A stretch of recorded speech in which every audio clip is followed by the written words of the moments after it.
దేవునికి స్తోత్రం. ప్రియమైన వారలారా, రక్షకుడును ప్రభు అయిన యేసుక్రీస్తు వారి నామంలో మీకు శుభములు వందనాలు తెలియజేస్తూ ఉన్నాం. దేవుడు మిమ్మలను, మీ బిడ్డలను, మీ కుటుంబములను దీవించి ఆశీర్వదించునుగాక. ఆమెన్. God bless you. దేవునికి స్తోత్రం. హల్లెలూయా. ప్రియమైన దేవుని పిల్లలారా, దేవుని యొక్క ఆజ్ఞలు, దేవుని యొక్క కట్టడలు, దేవుని యొక్క విధులు అవి అందరికీ అర్థం కావండి. మరి ముఖ్యంగా దుష్టులకు, దుర్మార్గులకు, చీకటి సంబంధులకు, నశించి నరకానికి పోయే వాళ్ళకి అసలు అర్థం కావాలి. అవి అర్థం కాకపోయింది కూడా గాక వాటిని వక్రీకరిస్తూ వారి యొక్క దురాశల చొప్పున నడుచుకుంటూ విచ్చలవిడిగా జీవిస్తూ దేవుని యొక్క న్యాయ విధులను, ఆయన యొక్క కట్టడలను విమర్శిస్తూ ఇష్టానుసారంగా జీవిస్తూ ఉంటారు. అయితే దేవుని యొక్క ఆజ్ఞలు, దేవుని యొక్క కట్టడలు ఉన్నతమైనవి, న్యాయమైనవి.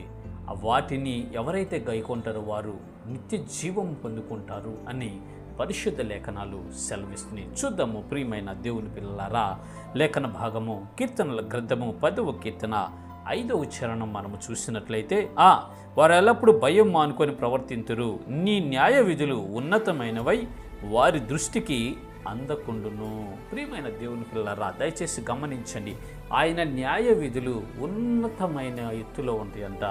ఈ దుర్మార్గులకు, దుష్టులకు, స్వనీతి పరులకు, ఈ లోక సంబంధులకు, చీకటి సంబంధులకు అవి అందకుండా ఉంటాయి అని భక్తుడు ఆత్మపూరుడై రాస్తూ ఉన్నాడు. ప్రియమైన దేవుని పిల్లలారా, ఈనాడు కూడా మనం గమనిస్తే కొంతమంది, అనేక మంది ఈ రోజుల్లో యూట్యూబుల్లో వీటిలో డిబేట్లు పెట్టి, అది పెట్టి, ఇది పెట్టి, దేవుడైతే అట్టెందుకు చేశాడు, దేవుడైతే ఎట్టెందుకు చేస్తాడు, దేవుడు అట్ట ప్రవర్తిస్తాడా, ఎట్ట ప్రవర్తిస్తాడని రకరకాలుగా ప్రశ్నిస్తూ దేవునిని ధిక్కరిస్తూ వారి ఇష్టానుసారంగా జీవిస్తూ ఉన్నట్లు మనం చూస్తామండి.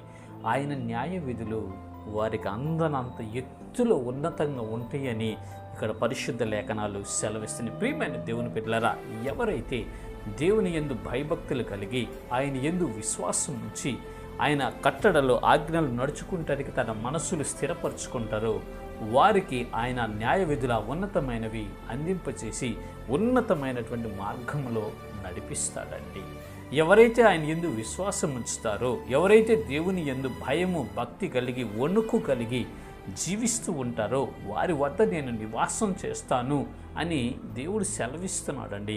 ఎవరైతే వినయ మనస్సు కలిగి దీనుడై నా మాట విని వణుకుచూ ఉంటాడో వానినే నేను దృష్టిస్తాను అని దేవుడు సెలవిస్తున్నాడు. ప్రియమైన దేవుని పిల్లలారా, ఆ ఉన్నతమైనటువంటి న్యాయ విధులను మనం అందుకొని ఆ న్యాయ మార్గంలో మనం నడవాలండి.